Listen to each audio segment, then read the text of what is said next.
I think we need to up our security. Um, we've got it's been 5 years since we've done a live show, Mm-hmm. and I was watching the coverage of the Copa Cabana. That's what it's called, right? No. Copa C- Copa Cabana? Copa Uh America. Copa America. Mm, That's what it is. yeah.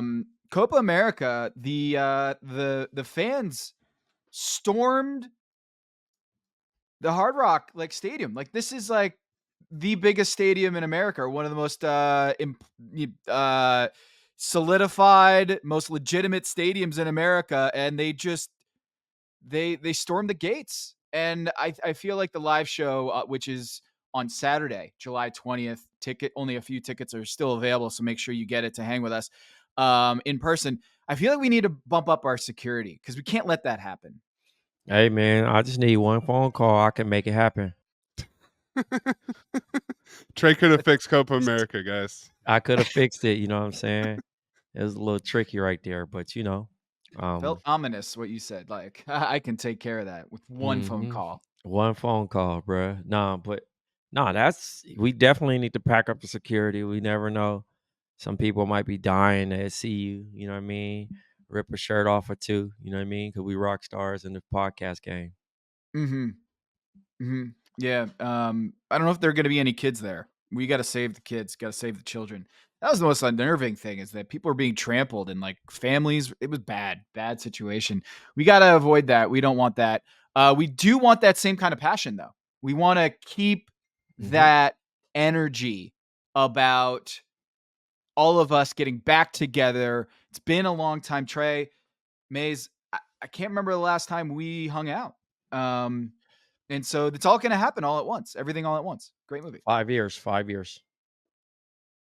It's been 5 years. Yeah. The last time all three of us were together was San Francisco, the Independent. So, Mm-hmm. and there Has was anything changed in San Francisco since, 2019? no, not at It's all. the same place, right? Everything's Same the exact place. Everything's the same. You're exactly right. But I don't know if you guys saw these videos from Copa America, but it Copa happened Cabana. in You got it wrong. It's Copa Cabana. excuse me, at the Copa Cabana. Mhm. That happened in stages. So first they just rushed the gate. It looks like Mhm. they en masse broke through the gate, but then they started getting crafty. And this video is unlike anything I've ever seen in my life. People legitimately climbing through the vents to get into the stadium. Is this Ocean's 15? This is Ocean's 5,000 Colombians. Oh my. They What? legitimately found an entrance through the vents, climbing up on pallets to That's some crawl Mission into the Impossible stadium. shit. That's some 007 Odd Job, an N64. Shouts to Odd Like Job. the fact that you could find that in the structure of the fucking like I wouldn't even want to even look over there. Lord knows what's in those things, right? It's Miami. It's very clean. Look, man. They've got great infrastructure there. Again, I was saying it all last night. We are not ready for fucking football. I thought you were No. going to say the aliens. I thought that's No, what you were. no. We are not ready As- for football. And when I say by we, the United States. I'm talking about the Mm. real fucking football, not the Helmet and fucking pads. Yeah. not that shit. The real football, the world's game. We ain't I could only imagine us hosting we got the World Cup coming? Yeah. Yes, the World Cup Is it in will be Philly? at that stadium. Oh, it's gonna be at that stadium. Yes, Okay. that is the Hard Rock Stadium will be. I mean, in that sense, it's good, right? Because they got a test run. They should know to maybe close the vents for Jesus the World Christ. Cup coming. That shit look like Stop a it. Travis Scott concert. Like the shit I've never seen. You know how like the Dallas Cowboys when they do the open viewing for the seat, Mm-hmm. That's the last rush I've seen, like, quote unquote, in American sports, right? Where I'm Yeah. like, oh, this shit is just intense, like, right? Mm. But for that, it delayed the game to a point where I just went to bed. I was like, Yeah. I'm just not even about to watch it, bro. And even though they did get it going, the audio was messed up. Like, it's just a lot of, like you said, it's a test run, but they got a lot to work on before they can actually handle those type of games again. Because, yeah, like the Colombian and Argentinian fans were so passionate, bro. Like, I felt bad for the people that paid $1,500 for they couldn't get in. Yeah. Yeah. Shit was People showed up to their OD. seats. Seats were taken by Yeah, by it's just invaders. crazy, man. That's just I so. respect that They many didn't want people it enough. showing They up. didn't go to the events. Yeah. I respect that many people showing up to an event that they didn't have tickets to. That is Yeah. something I would, if that happens on Saturday, if that many people show up to the live show and they say, I'm here, I'm going to figure out how to get in one way or another, maybe there'll be a ticket for you at the live show on I'm not Saturday. encouraging that shit. Call Don't your do guy. that shit. Don't do that shit. I'm telling you now, don't do that shit. Buy your ticket. You know what I'm saying?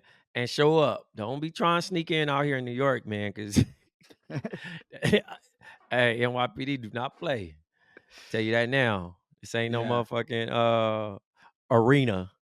The racket is not built like that. So don't do it, please. I do not want to be, trying to say, no, they meant the right way. They didn't mean to do it.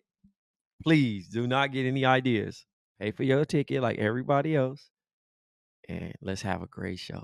So the Soho House is going to be like our test run, like Yes. security. Mhm. We're going to have to beef up security and make sure that on Thursday night when we do the private show at Soho House that we're going to be ready for the herd of the Stampede that's going to Mhm. arrive on Saturday. You can be part of the Stampede if you go to countthedinks.com and go purchase your tickets.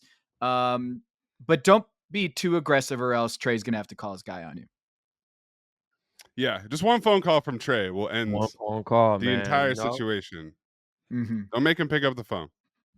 Please don't make me pick up the phone.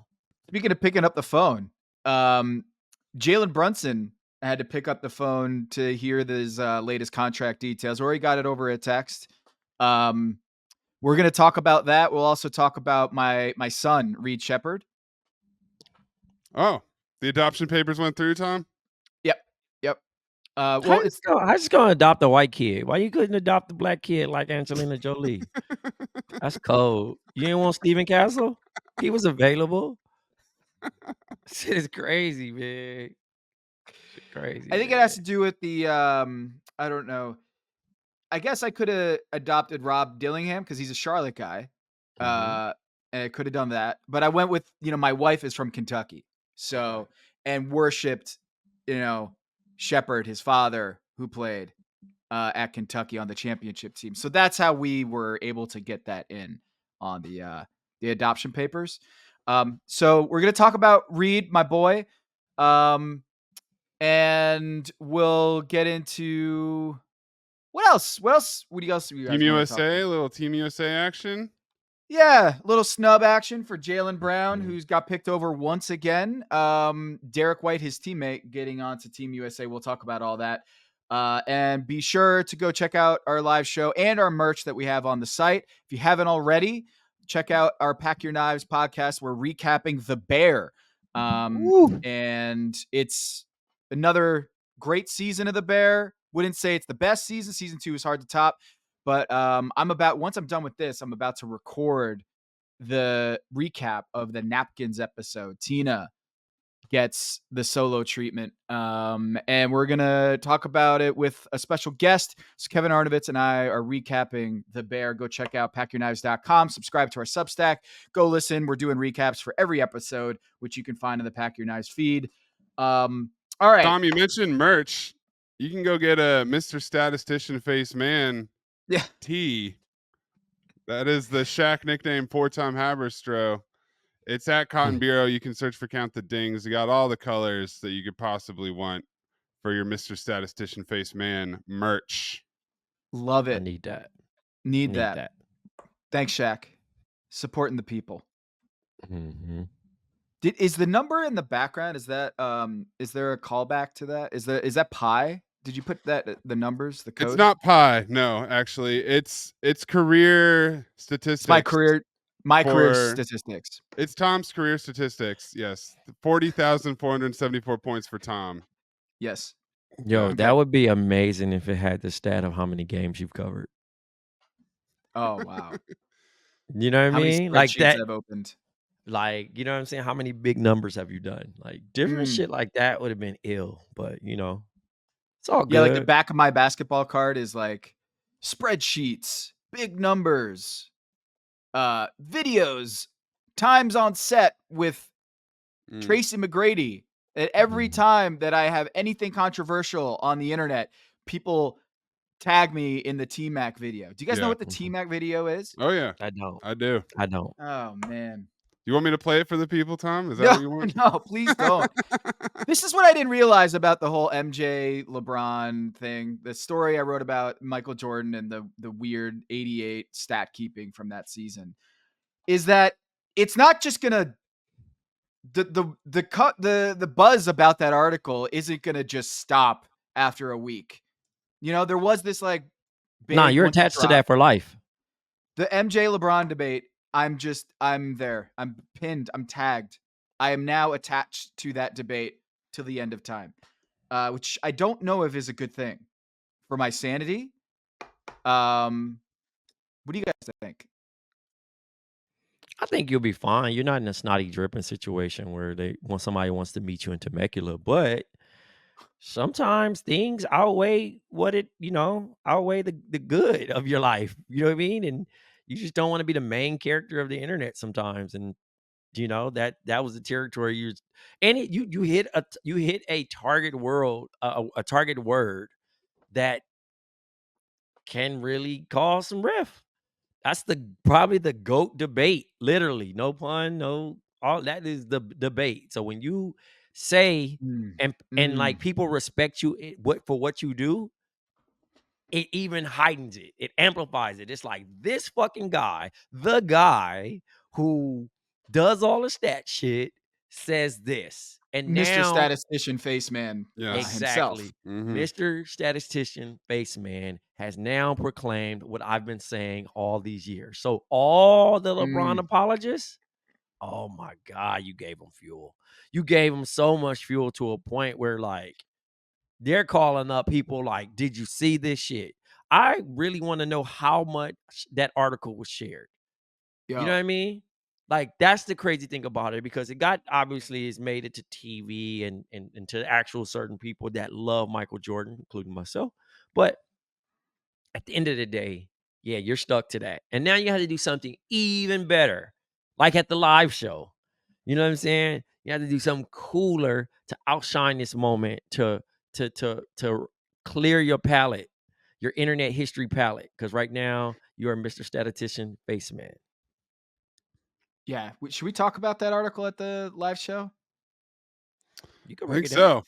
I think there might be a LeBron apologist as a guest, so we might have to float that to him and see what he thinks about it. Yeah, the Aegon Targaryen. What's the dad's name? The one who withered away after 8 Viserys. years. Viserys. Yeah. I just got back into it last night, so I'm Yeah, trying to I mean, keep that's all kind the of why I wanted to throw that out there as a topic. I mean, maybe we can hit that down the line on the Coming Home podcast, is House of the Dragon. But I think a lot of people were, not necessarily thrilled with the first season and weren't exactly lining up like Copa Cabana to watch season 2.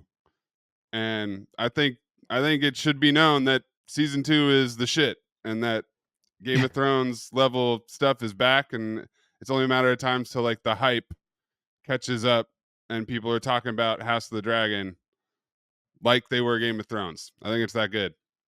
Wow. Okay. So I feel like season 2s are having a moment between the Bear season 2 and House of the Dragon season 2. It usually is the opposite. Is that like it's so hard to come back from season 1 if it's a hit and reach that same level in the second season, but no. No, House of the Dragon. I like the first episode. I've only watched one. Trey, what are your thoughts? You like it? Oh man, the last episode, the one before this Yeah, recent one that just came episode out 4. was very, very violent, and I really enjoyed violence. But as I said, as I I'm here for said, the violence. I'm Yeah. here for the violence in that show. It was a lot of incest in this last one, and I'm just like, I tweeted out like, it's crazy that we really be locked in on a show that focuses on incest and death, right? And I was like, yo, we some sickos. But At least this maybe one that was a was dream, Trey. At least it wasn't for real, but it he was dreams a pretty like graphic dream. I'm kind of over his dreams, and he dreams like a teenager that's like going through puberty and really horny. So He's we'll gonna keep see. dreaming as long as he's in this haunted castle. But yeah, Tom doesn't know what we're This is talking about, true. so that's why we got to No, keep it he'll Yeah, a but get little listen, there. vague. He'll catch up. He'll get there. It'll make sense in a minute. I We didn't mean, say the anything at all. whole like incestuous thing. I mean, it's Greek mythology all over again. So it's been a tale as old as time. And there's Oedipus, the Oedipus complex, where he wants to marry his mother and all that shit. So like, you know what, Trey? This is old. This is old tales, stories as old as time, and it's nothing new. But it is weird. It is weird on that show because I'm trying to get this. I feel like I need. I know this is old. This is kind of cliche with Game of Thrones, but I do feel like I need a fucking name card, like a cheat sheet, as I watch the show. 100%. It's a lot of family tree, remembering names, remembering who's related to who, and that's why I think the first season of this show was so confusing. Is because not only do you have to learn a shitload of new names, but the actors are changing every couple episodes. It's been 10 And the years names are all of the a same. sudden. It's like Aemon and Aegon and Aemond Aegon and and Damon. Aegon. Those are my two dudes. Aemond and Damon. You take the D from Aemond, you put it at the front, you get Damon, and then there you go. Those are my two favorite characters in the show.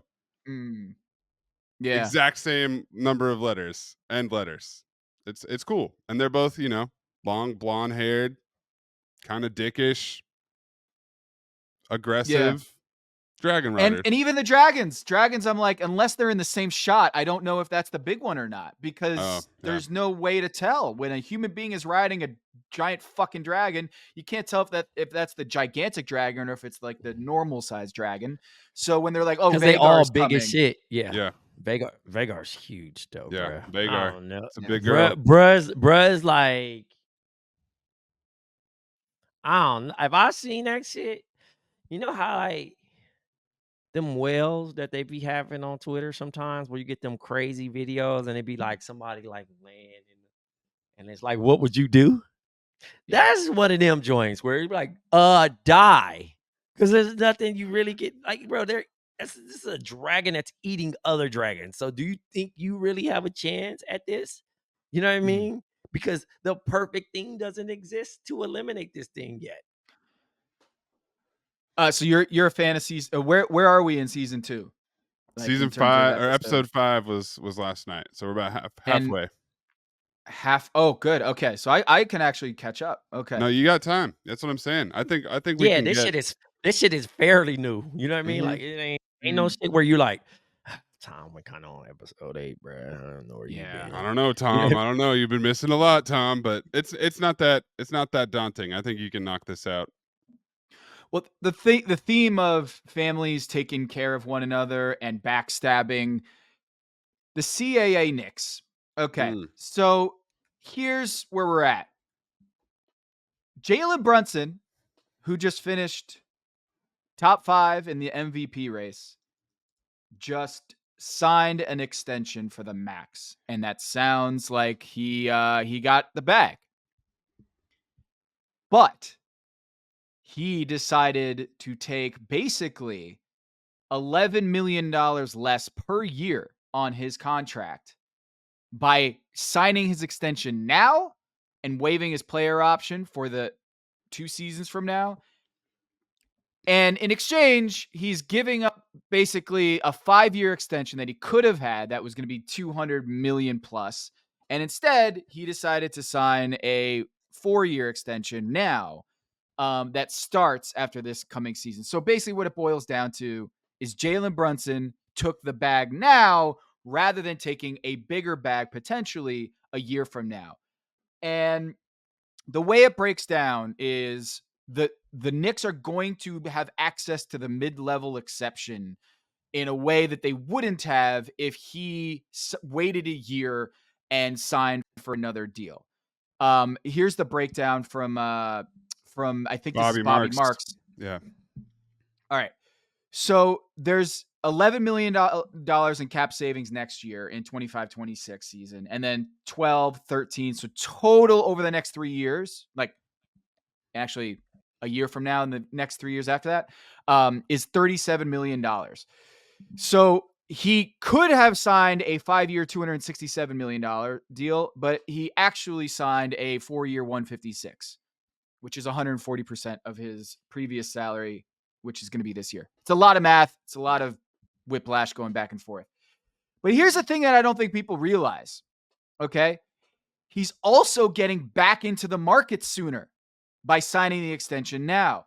So what this Bobby Marks really helpful table, there's only so much dollar signs you can put in a table before people's eyes glaze over. But one thing that is interesting is in 28-29, by signing this 4-year extension, Jaylen Brunson can sign another contract, which is going to be 35% of the cap because he's a 10-year guy now. When he is able to enter into the market in 5 years, he will be a 10-year guy, which means he will have access of up to 35% of the cap. Do you guys want to know what his starting salary would be in 28-29? As of now, if he opts out of the deal, the 4-year extension with a player option in year 4, and basically signs a 35% 10-year maximum deal, do you want to guess what his starting salary would be? Well, Tom, I'm sure it's going to be a big number, but this is not accounting for like the new TV deal affecting the salary cap, right? This is just if it continues to go up. Yeah. Yeah. I'll go with 70 mil in the first year of his new deal. Right. Okay. So to give you a reference point, in 28-29, he would be having a player option for $43 million. Okay. So $43 million player option. If he turns that down and signs a new deal, Trey, Mays is saying a $70 million. What do you think it's going to be? Like around between 65 and 75. You're right. 72 million. Okay. It's gross. 72 million. I would never pay a fucking point guard that much, first of all. But get your money. Get your money. Go for it. And that's the times. Again, this is the thing that I always have to tell myself when I look at numbers. Good for them. But these numbers are inflated. They're now moving. So that 75 is probably 35 4 years ago. You know what I mean? And we just gotta just accept the number. Yes, it is a lot of money. But what I've been seeing here, I think giving a billionaire a discount is fucking crazy to me. I would never fucking do that. Like, I'm sorry. And I've said a lot of curse words today, so apologies in advance. But anything could happen in the next 4 years. Don't leave nothing on the table. Don't leave nothing on the table. You're, first of all, I get it. High character guy, leader, face of the franchise, palate cleanser, etc. Suck him off. Whatever it is. Cool. But at the end of the day, dog. Jerv's reaction. I know. I'm pretty sure. But dude, this is killing me, bro.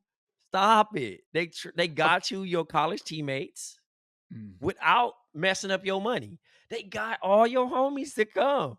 That means, listen, I got Mays, I got Jerv, I got Tom to pull up for the free ski, not for the free ski, but for the low ski, right? No, don't mess with my money. And I still get to go big. And I'm like, nah, I'm gonna leave 113, 111 on the table. Cause I don't need that much money. I'm getting 35 a year. All right, that's cool, but fuck out of here. take Yeah. everything that is given to you. You know what I'm saying? Because if they don't win, or if Tibbs maxed this man out,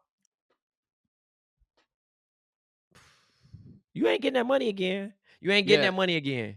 And like I said, I hate to use Isaiah Thomas as an example. I hate to use Derrick Rose as an example.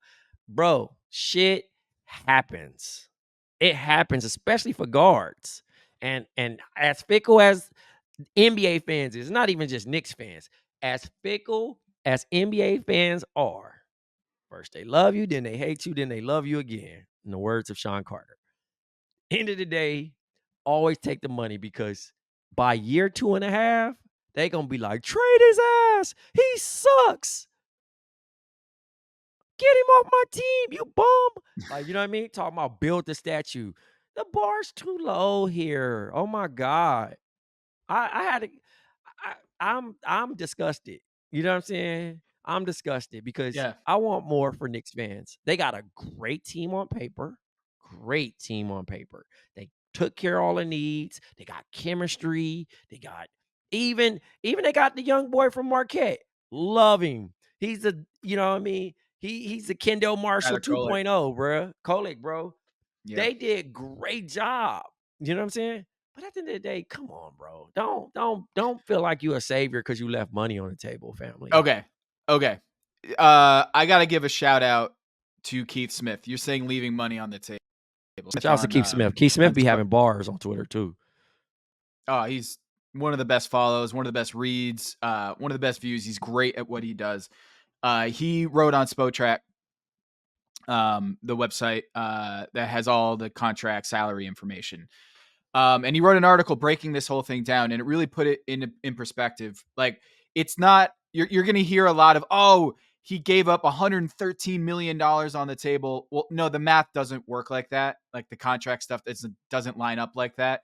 You're forgetting that 5-year deal is an additional year of salary. So to do apples to apples, you actually have to include what his quote unquote 5th year would be under the 4-year extension. So basically a 4-year plus 1 to have the numbers line up. He breaks it down that the only actual difference between what he could have signed for and what he did sign for is $37 million. So it's over those 3 years that they line up, 25, 26, 26, 27, 27, 28. In 25, 26, he could have made $46 million if he waited next year to sign the extension. He's going to have 35. So that's a difference of 11.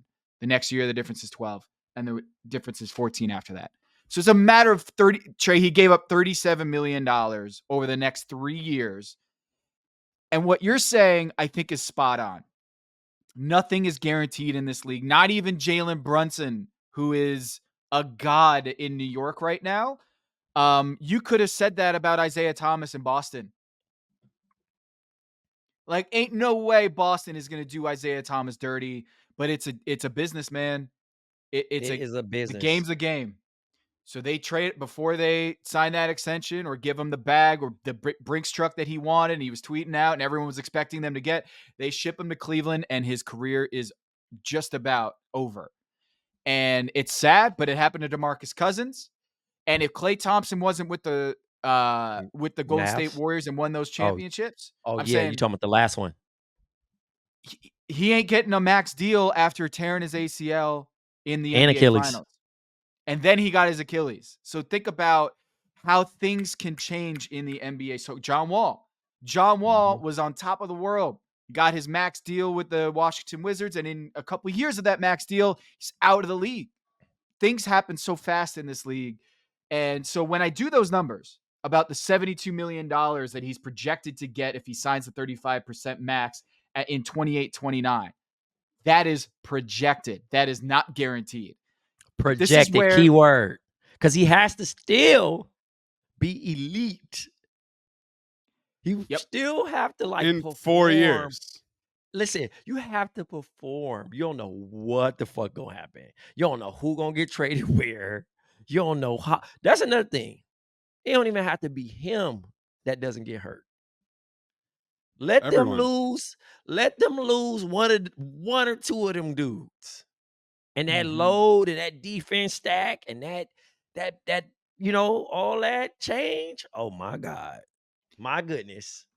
Because the fans, So listen, no fans are ever happy about paying somebody over 32 years old over 30 some million. No, I've yet to see one like, oh, I love paying him. No, nobody, because they treat fucking point guards like running backs, bro. Mm-hmm. They think, oh, he's not athletic anymore. He's not fast anymore. What is he can do? You know what I mean? Like mm, everybody don't get the Jason Kidd treatment. You know what I'm saying? Where you get to learn and shoot the three and people love you because you could pass. People want to see scoring from point guards. John Wall would yeah, have a job right now if John Wall could still score like John Wall of young. Mm-hmm. the They're not thing signing John Wall to be a backup pass first point guard. You know what I'm saying? if you tear your ACL or your Achilles in the case of John Wall, if you're 6'11", you can have a nice back nine of your career just by Mhm. virtue you're 6'11". Do you know how old Isaiah Thomas was? Not the IT4 Isaiah Thomas, but the original Isaiah Thomas. His Was he? last game was He at was like 29 or 31. he was 32. He was 32 Okay, when he close. tore his Achilles and he was done. Career Yeah. over at 32. So Jalen Brunson in 5 years, 32 years old, will say, hey, he can get his big $72 million payday, make it up. If you do the math, right? Over the next 1, 2, 3, 4, 5 years, if he does get that super duper max 10-year max at 35% of the cap over the next 5 years, he'd be making $263 million with this current deal. And with the other deal, it would be 268. So he's sitting there being like, hey, I'll take this 4-year max right now, this extension. If you guys take care of me and make sure I get my money back, once I'm eligible for that 10-year max, I get the real bag, capital B bag. Because right now, in the 25-26 season, he's going to be making less than Darius Garland. He's going to be making less than Desmond Bane. He's going to be making less than Fred VanVleet. He's going to be making less than DeAndre Ayton. He's going to be making less and just about the same as Jeremy Grant, Jordan Poole. That's the kind of money he's going to be making. I'm telling you now, I don't want to hear it saying he's underpaid. I don't want to hear that. I don't want to hear But that he is. He is. Emmanuel. No. But it was by choice, Tom. It's Yeah. by choice. I don't want to hear that Emmanuel quickly is making more than him. It was by choice, right? I don't want to hear that how is OG Anunoby the highest paid player. It is by choice. No narratives, none of that shit. You signed for 100, right? Cool. Bet on yourself. That was your first bet on yourself. God don't give too many favors, my boy. You out here playing with house money. You know what I'm saying? Say, I'm gonna take another discount because I love the Knicks. I grew up around here. This is my home. I never have to open up my wallet. By the way, that's a lie for all the fans that be saying that shit. He's never got to buy a drink or food. Professional athletes got professional cooks, motherfucker. You know what I'm He ain't saying? going out. They ain't He going going out to out, bro. Applebee's, man. They Yeah. ain't fucking going out to your restaurant. Maybe if once every blue moon, but they on like a crazy diet. And especially he's not even like a muscular player. He's like a fluctuated body fat guy. You know what I'm saying? Uses his weight in the right way, but he's on rice and get my greens and make sure that I have my protein shake here and stretch there and do this thing. Like, bro, they not even going out. They not going out. They paying that flat rate to that chef who doing all the grocery shopping and cooking for their ass. I have plenty of friends in the league where we be like, hey, chef, come through and you want to play too? Cause we eating the same shit that they about to eat. Like you in the league. You know what I'm saying? I made and it's 5 stars, fuck. But at the end of the day, they're not going to your restaurant. So don't think that he's making up for the 100 million that he left on the table in free shit. No. But No. And this is not college either. No, James Dolan is not the last person. He's the last person to think that somebody's going to slide that under the table. It's time to keep our third eye open. Pry it open. That playback logo kind of looks like an eye. kind of Mhm. does. Like you're opening up your eye there. Trey, Stream playback. I'm gonna read you an excerpt from an article on The Athletic Okay. about Leon Rose. Okay, Okay. the head of, and I know you know the answer to this, but maybe our audience doesn't. Okay. Leon Rose drew his first client in the mid 1990s and was fiercely loyal to him. Rose had helped out with other contracts before, but client X, I'm going to call him, was a lifeline. Rose was a South Jersey guy who had deep ties to Temple University and frequently made trips to Philadelphia for the school's games. Client X, a 6'4" guard, was a star there. Rose was a full-service agent for Client X who stayed in the area after finishing college. Rose would arrive at 6 a.m. to Cherry Hill East High, his alma mater, to rebound as Client X shot jumpers and barked profanely at him to make sure the strings were lined up straight. Despite their efforts, Client X went undrafted in 1995. However, Leon Rose was able to give him contract after contract and make him into an NBA player. And you might say, man, this is a cool origin story how Leon Rose broke into the NBA. Who was that client? Who was that original client? Not Client X, Client Zero, we'll call him. It's Rick Brunson. Who's Rick Brunson, Tom? Oh, same last name as Jalen Brunson, because that's his dad. And Jalen Brunson played in the NBA, played a long time in the NBA. And remember when Jalen Brunson was on the Dallas Mavericks? Remember that? I do. Yeah. The Knicks hired Tom Thibodeau to be the head coach. And they hired an assistant coach to his bench. Rick Brunson. People were like, oh, the Knicks, they're trying to get Jalen Brunson. Oh, they were not just trying to get Jalen Brunson. They got Jalen Brunson. They With that got Jalen Brunson. Right. And it was so much of a done deal that the Dallas Mavericks floated a contract offer allegedly to Jalen Brunson, but it was already done. Everyone saw that this was done. And so Jalen Brunson signed a big $100 million deal with the New York Knicks. And the whole Rick Brunson thing wasn't just this conspiratorial storyline. This actually happened. Yeah. So logically, my mind is just like, man, we've got Leon Rose, whose first client, an NBA client, was Jalen Brunson's father, Rick Brunson. Do you know who Jalen Brunson's agent is? Is it son? Rose's son? Literally, Leon Rose's son. Man, Keeping the family ties.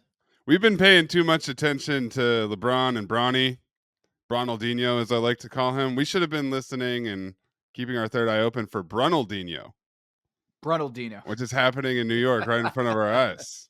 Yeah. So, I'm not sitting here saying that Rick Brunson just became the highest paid assistant coach in the NBA. But that would be every GM in the NBA would be on line one with the league office if suddenly we see Rick Brunson buying some real estate in Copacabana. If he's becomes gets a $12 million pay raise, then we start thinking, oh, so there's the cap circumvention. But it is crazy. This story of the Knicks, it's great for Jalen Brunson to secure his long-term stability. But what makes this deal so interesting is that no other team could probably pull this off other than the Knicks, because everyone is working together on this in ways that you just wouldn't find in other organizations other than maybe the Lakers. So, yeah, I mean, Jalen Brunson did take a discount, but are there other perks that he can enjoy? Yes. He's playing with his college buddies. He's playing for the team. His dad is an employee there, but there's so much more to this story than just the dollar signs. Keep your third eye open. Let's talk about your son, Tom. Yeah, speaking of sons. Not the Phoenix Suns, but your son. Yeah. Did Yeah. you secretly have a career with someone involved with the Houston Rockets organization to make the Reed Sheppard draft pick happen, or Yeah. did he do that on his own? I don't want to talk about it, no one really needs to know about that. I'm just really excited that my son gets to play. It's a great opportunity for him. And I'm very excited to see how Reed Sheppard got a tweet from Trae Young Perfect. last night. Trae Young saying that boy can ball, or that guy is a hooper. I forget what it was. One of those comments from Trae Young, which is interesting because the Atlanta Hawks had the number 1 pick and could have drafted Reed Sheppard. And here is the point guard for the Atlanta Hawks being like, yo, that boy can play. And Reed Sheppard, nice, y'all. That's his tweet. Yeah. Mm-hmm. Wonder how Zachary Risache feels about that. Great. He's French, Yeah. so his ego is through the roof. He's perfectly content. He's not worried about it. I'm just going to go ahead and say it. I kind of feel like if Reed Sheppard didn't look the way he does, he would have gone number 1. What do you mean, Tom? A 6'2" white guy can't be the number 1 pick in the draft? I just think that his game is sick. He's got a crazy game. 2 minutes into that game last night, he nutmegged Alex Sarr in a pick and roll. Coming off the screen, he goes in and throws it between a bounce pass between Alex Sarr's legs to hit the roll man at the hoop. He's got 30-foot range. He's got handles. John Calipari, another guy from Kentucky who plays way better in the NBA than he does at Kentucky.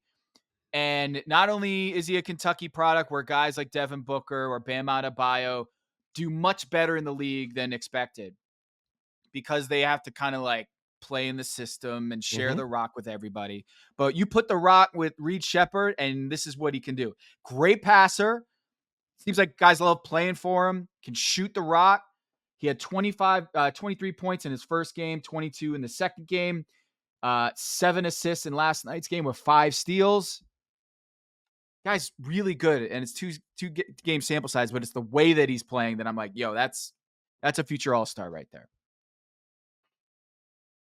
Yeah, I mean, I don't know about all that, but I will say I'm not doing all that. I'm not doing that. I'm not doing that. Very good player. I will say I like him. But I just seen a fucking Patrick Mahomes level type comp that just made my stomach hurt. It's fucking summer league, right? I do think that even if he is the best shooter in if he becomes the best shooter in the NBA next year or the year after, and it is a lot. I just need to see him in some professional bump because this ain't it. This is cool. I do think that he definitely should have been top 3, which he did go. I know that, and they said the Hawks did consider him. He was second on their board. But you got to go height. And also it was a sure gamble, hoping that he would turn into this, right? But again, still summer league. So I love this dude. I think he's so good. I think he's so good. I don't think he's generational, but I do think he's good. I think he's an NBA player, and that's the nicest thing I could possibly say about Reed Sheppard at this moment. He's not nothing I've never seen before. I won't do that. But I will say that he is. No, I'm not saying that you're saying that, but I'm telling you, he's not something I haven't seen before. He is very good, right? He's a good, ready to play. He could actually help a team right now. I don't think that he's an all-star. I think that if he's put in a successful situation to be included in offenses and things of that nature, because he still has to play with Jalen Green. He has to play with Sengun. He has to play with Fred VanVleet. He has to play with vets. If he's allowed to flourish in these situations, he can be, a guy that can add value. But to really go over the top, because that's the same thing I look at Steven Castle. I think Steven Castle's great. But let's just be honest. You're gonna hit some growing pains. You're gonna hit some walls. You're gonna do some shit. You know what I mean? Sometimes you have great summer leagues and you have bad summer leagues. That's why I can't really punish Bronny for it, because I'm not expecting much from the 55th pick. I just think that this is a bonus that he's getting to do whatever he does. And it's going to help him not only as he continues to be in the NBA organization, because he's going to actually learn how to be a professional. So again, Reed Sheppard is a much better player at this moment, better NBA player than Bronny James and said other talent in this draft. But to call him anything to be ahead of the prediction, I think that the landing spot wasn't a great one for him going to Houston. I think that's going to kind of stunt his growth a little bit, but I do think that he's going to play valuable minutes for them if they continue to move in the direction that they want to go. Yep. Yeah, it's a weird fit, Houston, because they want to win right now, and they got a dude who's, I guess my counter would Like be imagine going to the game and saying, "We want Reed, we want Reed." You know what I'm saying? And then it's like, all like right, fuck it. Linsanity. We Yeah. throw Reed in. He hits his first three. Maybe say, all right, here you go. Knee soreness. Fred VanVleet is out. Reed, you're starting tonight. And fucking Reed has 17. 5 from 7 from 3. You know what I'm saying? No, I believe it wholeheartedly. But then it's like you get the tricky situation when you look at Fred and like, fuck, we got to trade this guy. We're paying Fred VanVleet more than Jalen Brunson. Yeah. We got to get him on the court. Yeah. You know what I'm saying? So there's a different thing. Monte Ellis for Andrew Bogut. That's it. Yeah. It's like, hey, Steph is balling, but we got to free open some space here. And there's always that crossroads that happen with teams. It always happens. Didn't happen with the not Red Sox. I was just at the Red Sox game on Saturday. The Celtics. Everyone's like, oh, there's going to be a crossroads with Jalen Brunson, and Jason Tatum, and then they go and win the championship. But myself included, I just never thought that they would get to the mountaintop as the two best players, and here they are.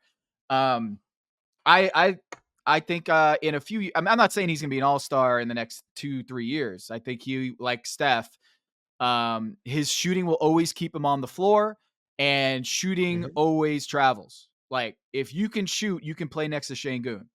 If you can shoot, you can run the fast break with Jalen Green and be the secondary guy on the break. And when you got to you have to stay at the rim to stop Jalen Green, he's going to be out at the 3-point line. You got to get that shooter in the break. So I think he's great. I thought he should have gone number 1, and I thought that before the draft or before summer league. So I've been day one, basically a month ago. So speaking of Jaylen Brown, he's now, I don't know. It's weird, right? Like, Jason Tatum won the championship and it's like, you can't take that away from me no matter what. I'm now going to be NBA champion Jason Tatum. And I remember being like, yo, this is not how the game works. Like, you win a championship, it's, oh, what's the next 3? When are the next 3 coming? But that's just like the next spot. That was a spot that we did. You know what I'm saying? Like, yeah, cool. I was the hater. You know what I'm Trey saying? in the background giving the voiceover. Now win another one, because this Yeah. is the thing. You have to damn near be comfortable with yourself as an NBA player. That's why I know it's for us, it's for the fans, it's for the media, it's for the game of storytelling of NBA, right? When you talk about a player moving forward down the line, what we're going to talk about, like, we're going to talk about LeBron's points. We can talk about he played with his son. We talked about how he beat the Warriors trailing 3-1. You know what I'm saying? And that he played 20 plus seasons into his 40s. So now we look at it in this scenario. If Jason Tatum won his first ring, we're not satisfied with that shit. You know what I mean? That's not the end of your story. You're not like in the book and etched in stone as like a top 10 all-time player, you know what I mean? Or the greatest Celtics of all time, you know what I mean? Because like that 2008 Celtics team talk about it like they won 3 peats. You know what I'm saying? But it's like, it's not even guaranteed you get back. But the thing is, it's like talking about Giannis right now. Look at the narrative around Giannis. We've already all forgotten. about bro. Embiid, right? Like, Well, well, he hasn't Embiid won. didn't win it, but he hasn't even won. But yeah, good point. Yes, But yes. even if he did win one, that doesn't really shake the, you know what I mean? He's He going to won gain it. MVP, and it really, I don't think it matters all that much in the grand scheme of things. Like, no Yeah. one's, because Jokic and all that. And look, to what you're saying, I feel like NBA happiness. What does that even look like, NBA happiness? Because Jaylen Brown just had the most remarkable run that you could have ever expected for Jaylen Brown, winning the Eastern Conference MVP and then winning the Finals MVP. Mhm. And And if becoming I'm an NBA champion. becoming an NBA champion, going through the parade, and I could totally understand if he's sitting here right now depressed as all hell, because I'm not on Team USA. I just won the Finals MVP, and I'm not on Team USA. Kawhi Leonard just got injured, and they brought in my teammate, Derek White, not Finals MVP, to replace me. And it's not like Derek White has a one-to-one player skill comparison to Kawhi. Like, if you're looking for another Kawhi on the team, looks a lot like Jaylen Brown, skill set wise. Well, Trey, And I they still heard can't. this. I heard this that it's more about. It's not about like Jaylen Brown's skill versus Derek White's skill. It's that Derek White's with Nike and Jaylen Brown is not. Where do you think that factors in? No, here's the thing. You can't be signed to a brand and then poke fun, like basically become the thorn in the brand side. You know what I mean? Like, this guy is wearing Kobe's majority of the past 2 seasons and removing the swoosh and putting Just Do Right and trying to be, this political figure for the voiceless, we would say.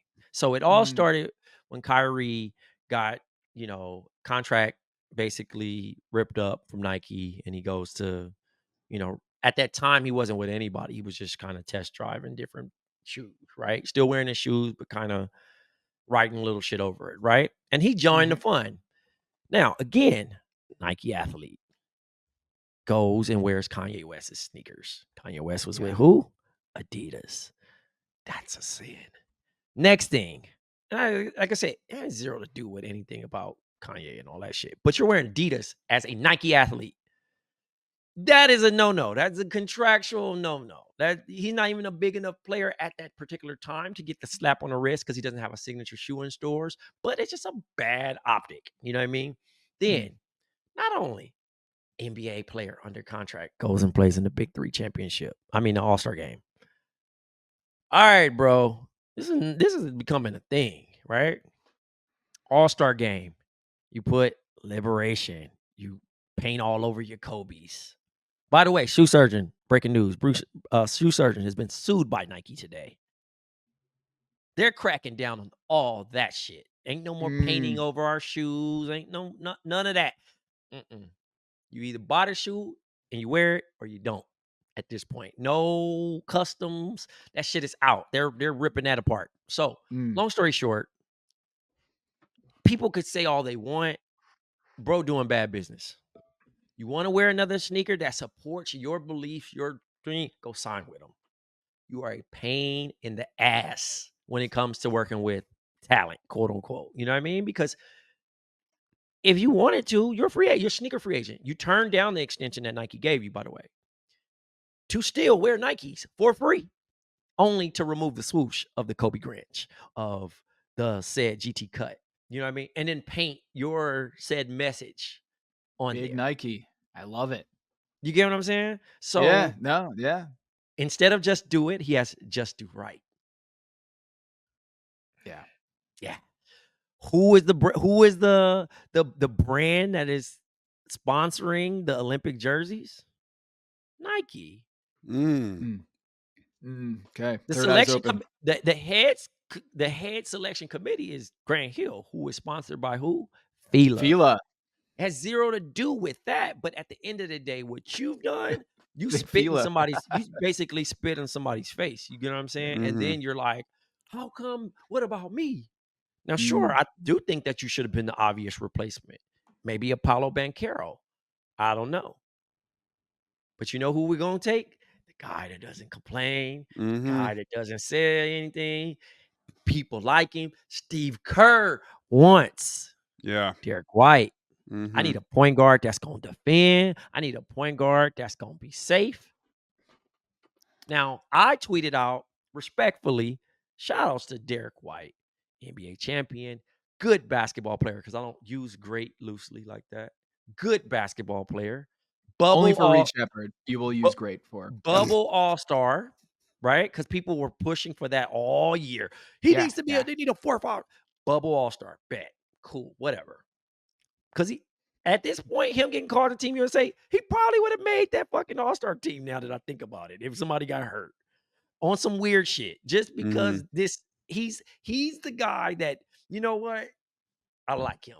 Promote him. He did everything right. Because when you look at his resume, it's gonna be crazy. It's gonna be Mhm. crazy. I never thought I'd be talking about Derek White right now, but I am. And Spurs had both DeJounte Murray and Derek White together. right? And here we are, right? So Yeah. again, respectfully, I was just saying I'd rather when it's all said and done, and I think about history, I would have preferred a Kyrie Irving. I would have preferred a Jaylen Brown. I would have preferred a Paolo Banchero, even Cooper Flag. I pushed for Cooper Flag, right? Because Cooper Flag was already there on the select team. The hype was there. Yeah. Everything aligned. Like it wouldn't have been a Leitner 2.0 because that's very lazy, but he was already in camp. I'm like, why are you not picking anyone off the select team to replace instead of having somebody come from outside Right. to leave there? He had a camp going on. He was doing a camp in Massachusetts for the kids and left camp. He stayed to the last little bit he could. He didn't ditch them. He made sure they got their money's worth, even if it was free or not. And then he dipped. But again, we wanted the sexy names. And that's nothing against Derek White because I think Derek White. I keep thinking you're talking about Reed Sheppard. I think Derek White might be potentially closing a game. One of these games we're gonna be watching, and Derek White's gonna be on the fucking floor because of hustle and defense and sporadic 3-pointers and getting hot because these NBA players are still trying to find their identity on this made-up roster. I love it. I love it. The idea you're planting your flag. Derek White, Team USA closer. There you go. And you know There it why? is. Because he came home. Boom. Yep. There it is. The Coming Home podcast. Thank you for joining us. See you on Saturday at the live show at Racket in New York City. Thank you, Trey. And thanks to all those who are keeping their third eye open on all the transactions in the league. I think they got to shut Reed Sheppard down. All right. We're shutting down here too.